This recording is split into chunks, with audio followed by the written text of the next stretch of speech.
Tokyo ఫుటారి story ఇది చాలా వైవిధ్యభరితమైన app. దీని గురించి ఒకసారి మీతో చెప్పాలి. ఇది ఒక డేటింగ్ యాప్, కాకపోతే దీన్ని నడుపుతుంది జపాన్ గవర్నమెంట్. మీరు ఒక్కసారి ఆలోచించండి, గవర్నమెంటే మా యాప్లోకి రండి, ఎవరెవరు ఎక్కడెక్కడ పనిచేస్తున్నారో, ఎంతెంత జీతాలు డ్రా చేస్తున్నారో, ఎంత డబ్బులు వెనకేశారో, మీ కెరియర్ అంబిషన్స్, ఫ్యామిలీ ఇంటెన్షన్స్ అన్నీ మా యాప్లో రాయండి. మీరు అబ్బాయి అయితే మీకు మంచి జంటను మేమే చూసి పెళ్లి చేసేస్తాం అని జపాన్ గవర్నమెంట్ నిర్మోహమాటంగా అంటుంది. The Japanese government is placing its bets on a rather ingenious measure, a dating app.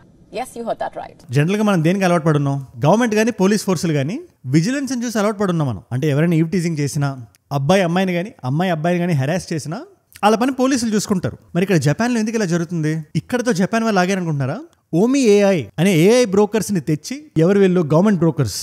ఇక్కడ బ్రోకర్స్ అనేది నేను ఒక చెడ్డ మాటలు అనట్లేదు, మీరు జాగ్రత్తగా వినాలి. ఈ బ్రోకర్స్ వెళ్ళి మన కాలనీలో ఆంటీలు ఉంటారు కదా, ఈ అబ్బాయికి ఆ అమ్మాయి బాగుంటుంది, ఆ అమ్మాయికి ఈ అబ్బాయి బాగుంటాడు, ఇదిగో వీళ్ళిద్దరు పెళ్లి చేసుకుంటే పిల్ల పాపలతో సుఖంగా ఉంటారు అని ఉచిత సలహాలు అలా పంచుతుంటారు. ఆ పని కూడా గవర్నమెంటే తీసుకొని ఇంటింటికి వెళ్ళి, ఇదిగో మీ ఇంట్లో అమ్మాయి ఉంది కదా, ఆ ఇంట్లో అబ్బాయితో మ్యాచ్ బాగా సెట్ అవుతుంది, పెళ్లి చేసేయండి అని చెప్పడమే వీళ్ళ బాధ్యత. అక్కడతో కూడా ఆగలేదు. టోక్యోలో వర్కింగ్ డేస్ మీద జపాన్ ఒక రూల్ తీసుకొద్దామని చూస్తుంది. అదేంటి? ఇప్పుడు దాకా 5 day వీక్ గురించి మీరు వినుంటారు కదా, మేము 4 day వీక్ పట్టుకొస్తాం. 4 రోజులు పనిచేసి మండే, ట్యూస్డే, వెడ్నెస్డే, థర్స్డే, ఆ మిగిలిన 3 రోజులు అబ్బాయిలు అమ్మాయిలు మీరు చాటింగ్ చేస్తారో లేదా డేటింగ్ చేస్తారో మీ ఇష్టం, అది బట్ ఏదో ఒకటి చేయండి, పెళ్లి చేసుకోండి అని బల్ల గుద్ది జపాన్ గవర్నమెంట్ ఎందుకు చెప్తుంది? Well, Tokyo government is planning to turn to a 4-day work week in a few months from now. దాని గురించి వాటి వీడియోలో మనం మాట్లాడదాం. డైలీ వీడియోస్ చాలా సీరియస్ అయిపోయినాయి. మంచి entertaining video, at the same time educative గా, ఇన్ఫర్మేటివ్ గా కూడా ఉండాలి. పిల్లల నుంచి పెద్దవాళ్ళ వరకు అందరూ చూస్తున్నారు కాబట్టి ఈ వీడియోస్ ని ఫ్యామిలీ ఫ్రెండ్లీగా పెడితే ఈ వీడియో మీ ముందుకు తెస్తున్నాం. ఒక దేశంలో పాపులేషన్ ఎక్కువైతే ఉండే కష్టాల గురించి మనం చూస్తున్నాం, విన్నాం. అదే పాపులేషన్ తక్కువైతే ఒక గవర్నమెంట్ పడే తంటాలేంటో ఈ వీడియోలో మనం చూద్దాం. 1 by 1 చెప్తాను, జాగ్రత్తగా వినండి. అండ్ బై ద వే, కొత్తగా వచ్చిన వాళ్ళు ఎవరున్నా కింద కనబడే సబ్స్క్రైబ్ బటన్ ఒక్కటి మర్చిపోకండి. నేను వీడియో పెట్టగానే మీ దాకా వచ్చేస్తుంది. రోజుకో వీడియో నాది ఒకటి వస్తుంది. లోకల్ నుంచి ఇంటర్నేషనల్ ఇష్యూస్ వరకు కాంప్లెక్స్ ఇష్యూస్ తీసుకొని అందరికీ అర్థమయ్యే భాషలో ఒక 10-15 నిమిషాలు వీడియో చేసి మీ ముందు పెట్టేస్తాం.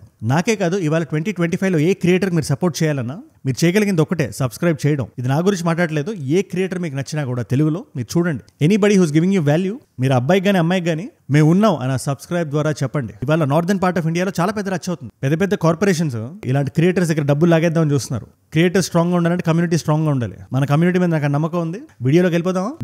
డన్. మీకు మిమ్మల్ని సిమ్టమ్స్ అవాక్క ఇలా చేసే కాబట్టి మనం కొంచెం జూమ్ అవుట్ చేసి అసలు దీని కాజెస్ గురించి మాట్లాడదాం. జపాన్ ఇంతిదిగా ఆకు ఒక్క కలిపేయాలి, తాంబూలాలు మార్చేసుకోవాలి, పెళ్లి జరిగిపోవాలి, పిల్లలు పుట్టేయాలి అని ఇంత డెస్పరేట్గా ఎందుకు అడుగుతుంది? దీనికి 1 word ఆన్సర్ ఉంది, డిక్లైనింగ్ పాపులేషన్. పాపులేషన్ తగ్గితే మంచిదే కదా దేశానికంటే. అది అనుకున్నంత ఈజీ కాదు. మీకు చిన్న ఎగ్జాంపుల్ చెప్తాను నేను. ఈ డబ్బాలో 100 టాబ్లెట్లు ఉన్నాయనుకుందాం. ఇందులోంచి నేను 2 టాబ్లెట్లు తీసిన ప్రతిసారి ఇంకో 2 టాబ్లెట్లు వేసారనుకోండి, టాబ్లెట్లు తగ్గవుగా. అదే రోజు ఒకటి వేసుకుంటా ఉంటే 100 రోజుల్లో ఇది ఖాళీ అయిపోతుంది. అలాగే ఒక ఇంట్లో ఒక 4 ఉన్నారనుకుందాం. ఎల్డర్లీ ఏజ్ లో ఉండే తల్లిదండ్రి, వాళ్ళిద్దరికి ఒక కొడుకు, ఆయనకో భార్య, టోటల్ 4 people. ఇప్పుడు వాళ్ళు ప్రోక్రియేట్ చేసి 2 పిల్లల్ని కంటే గానీ బ్యాలెన్స్ అవుతుంది. 2 పుడితే ఏమవుతుంది? ఒక 20-30 సంవత్సరాల తర్వాత తల్లిదండ్రులు కాలం చేసినా కూడా ఆ ఇంట్లో 4 మందే ఉంటారు. అదే ఒకడు పుడితే మాకు ఒక్కడే చాలని వీళ్ళు అనుకుంటే ఒక 30 సంవత్సరాలు మనం ఫార్వర్డ్ చేసి చూస్తే 4 ఉండే ఇంట్లో 3 ఉంటారు. మీరు దాన్ని ఇంకా జూమ్ అవుట్ చేసి విజువలైజ్ చేయండి. టాప్ యాంగిల్ నుంచి ఒక 10 ఇల్లులు ఉంటాయి. ఆ 10 ఇల్లులు అలాగే చేస్తే ఇంకా జూమ్ అవుట్ చేయండి. ఒక ఊరులో ఉన్న వాళ్ళందరూ అలా చేస్తే ఇంకా జూమ్ అవుట్ చేయండి. ఒక దేశంలో ఉండే వాళ్ళందరూ అలాగే చేస్తే, ఇది గవర్నమెంట్ ఇచ్చిన రూల్ కాదు. జపాన్ లో జనాలు జనరల్ గా అలా చేశారు. దానివల్ల ఏమైంది? డ్రాస్టిక్ గా పాపులేషన్ పడింది. 2024లో టోటల్ గా 7,50,000 మంది మాత్రమే పుట్టారు. ఇది 1899 తర్వాత రికార్డ్ లో. ఇది ఇన్ఫాక్ట్ 2023తో కంపేర్ చేస్తేనే 5% డిక్లైన్ ఉంది. ఇలా జరిగితే మంచిదే కదా అనే థాట్ మీకు వస్తే నేను చెప్పిన ఎగ్జాంపుల్ మనం చూద్దాం. సంవత్సరాలు అయ్యే కొద్దికి అందరూ ఒక్కొక్క బిడ్డనే కన్నా, లేదా అసలు బిడ్డలే మాకు వద్దు అనుకున్నా, సంవత్సరాలు అయ్యే కొద్దికి ముసలి వాళ్ళ సంఖ్య పెరుగుతుంటది. 40 సంవత్సరాలు, 50 సంవత్సరాలు, 70 సంవత్సరాలు, 80 సంవత్సరాలు ఉన్న సంఖ్య గ్రాడ్యువల్ గా పెరుగుతూ ఉంటది. కొత్త పిల్లలు తక్కువ పుడుతున్నారు కాబట్టి యంగ్ ఏజ్ పీపుల్ తక్కువ ఉంటారు. ఇది ఏ దేశానికి మంచిది కాదు. ఏ దేశమైనా ఎదగాలన్నా పెరగాలన్నా పనిచేసే వాళ్ళు ఎక్కువ ఉండాలి. పనిచేసే సత్తా ఉన్న వాళ్ళు, పనిచేసే కేపబిలిటీస్ ఉన్న వాళ్ళు ఫిజికల్ గా. అన్ఫార్చునేట్లీ మనకి దేవుడిచ్చిన శరీరం కాలం గడిచే కొద్దికి వీక్ అయిపోతూ ఉంటది. మనకి 20 సంవత్సరాలకి, 25 సంవత్సరాలకి, 30 సంవత్సరాలకి ఉండే ఈ పవర్ 50 సంవత్సరాలకు ఉండకపోవచ్చు. మెంటల్ గా మనం ఎదగొచ్చు కానీ ఫిజికల్ కేపబిలిటీ ఖచ్చితంగా తగ్గుతుంది. ఇది దేవుడు ఇచ్చింది. ఇది అందుకోసమని పాపులేషన్ ఆర్టిఫిషియల్ గా తగ్గకూడదు. ఇన్ఫాక్ట్ చాలా మంది ఎక్స్పర్ట్స్ ఒక మాట అంటారు, దీనికి ఇలాన్ మస్క్ లాంటి వాళ్ళు కూడా ఏకీభవిస్తారు. మనం చేస్తున్న హార్డ్ వర్క్, చూస్తున్న సక్సెస్ ఇవన్నీ ఆర్టిఫిషియల్ గా మనం తెచ్చి పెట్టుకున్నవి. ఇలా చేద్దాం, ఇలా పెరుగుదాం అని. బట్ నేచురల్ గా ఈ శరీరానికి కర్తవ్యం ఏంటి? ప్రోక్రియేషన్. ఆ నేచురల్ సైకిల్ ఎప్పుడైతే కట్ అవుతుందో నేచర్ కోపం వస్తుంది. నేచర్ కోపం వస్తే ఇలాంటివి జరుగుతాయి. గవర్నమెంట్ టిండర్ లాంటి యాప్ పెట్టాల్సి వస్తుంది. మనకి మన భారతదేశంలో చాలా ప్రాబ్లమ్స్ ఉన్నాయి. డెవలప్ అవ్వాల్సిన ఏరియాస్ చాలా ఉన్నాయి. బట్ పాపులేషన్ అందులో భాగం కాదు. మీకు కొన్ని స్టాటిస్టిక్స్ ఇస్తా. మీడియన్ ఏజ్ అని ఉంటుంది. అంటే మనం 10th 11th చదివిన మ్యాథ్స్ ఇది. ఒక లార్జ్ గ్రూప్ ఆఫ్ డేటా ఉంటే అందులో మిడిల్ పాయింట్ వాల్యూని మీడియన్ అంటారు. సెంటర్ ఆఫ్ ద డేటా అనుకోండి. ఇలాంటి మీడియన్ని జపాన్లో ఉండే వాళ్ళ ఏజ్లకు మనం తీస్తే 49.5 వస్తుంది. అంటే అక్కడ సుమారు ఒక యావరేజ్ వ్యక్తి వయసు 50 సంవత్సరాలు. అదే మన భారతదేశానికి తీస్తే 30. వాళ్ళ పాపులేషన్ గ్రోత్ రేట్ డిక్లైన్ అవుతుంది ఎవ్రీ ఇయర్ 0.5%. మనది 0.8% ఇంక్రీజ్ అవుతుంది. వాళ్ళ ఫర్టిలిటీ రేట్ 1.26, మనది 2. 65 సంవత్సరాలు పైపడ్డ వాళ్ళు అంటే రిటైర్మెంట్ ఏజ్ దాటేసిన వాళ్ళు అక్కడ 30% ఉన్నారు, మన దగ్గర 7%. ఇక్కడ మీరు నన్ను తప్పుగా అనుకోవద్దు, జపాన్ కన్నా ఇండియా బెటర్ అని ఏ కోసానా చెప్పట్లేదు. ఈ పాపులేషన్ లో మాత్రం ఇండియా భయపడాల్సిన పని లేదు. కానీ మన యూత్ అన్ఎంప్లాయ్మెంట్ చూసుకున్నా, టెక్నాలజీలో చూసుకున్నా, హెల్త్ సెక్టర్ లో చూసుకున్నా, అర్బన్ డెవలప్మెంట్ లో చూసుకున్నా మనం చాలా వెనకబడి ఉన్నాం. జపాన్ చూసి మనం చాలా నేర్చుకోవాలి.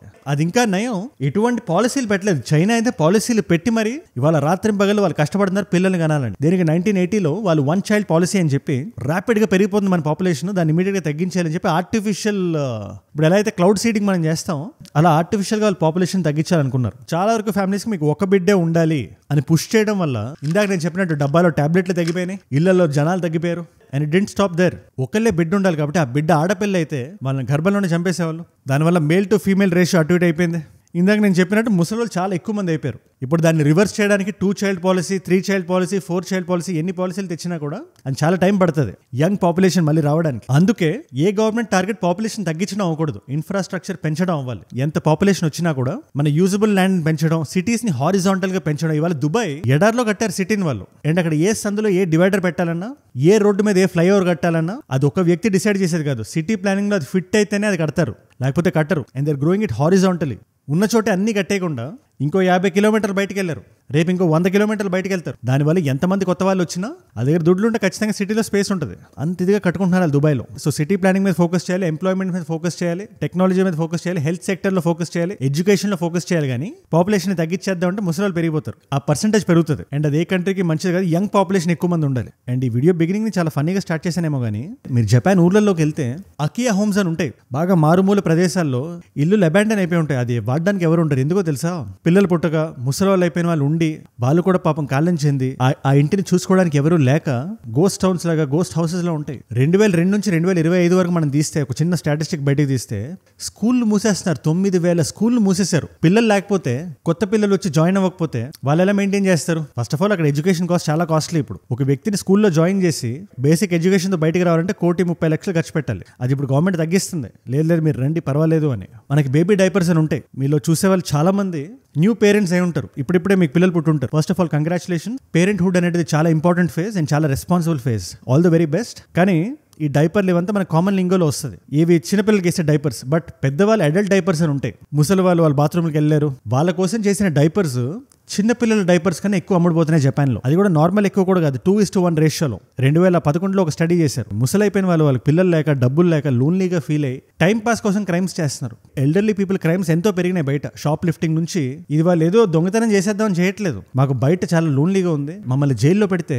అట్లీస్ట్ కొంచెం కంపెనీ ఉంటుంది అనే ఒక థాట్ తో చేస్తున్నారు. అది ఇది వినడానికి చాలా బాధాకరంగా ఉంటుంది, కానీ ఇది నిజం. ఇప్పుడు జపాన్లో ఇది రియాలిటీ. ఇది అర్బన్ ష్రింకేజ్ జరుగుతుంది అక్కడ. ఒసాకా కానీ సపోరో లాంటి ఊర్లు మనం చూస్తే క్రమేణా జనాలు తగ్గిపోయి నేబర్హుడ్ చాలా చిన్నవి అయిపోతున్నాయి. Maternity wards మూతపడిపోతున్నాయి. 18 నుంచి 34 వయసు వాళ్ళు ఉంటారు కదా, జనరల్ గా డేటింగ్ లో, చాటింగ్, రిలేషన్షిప్ లో ఉండేది వీళ్ళే, పెళ్లి కాకపోయినా కూడా.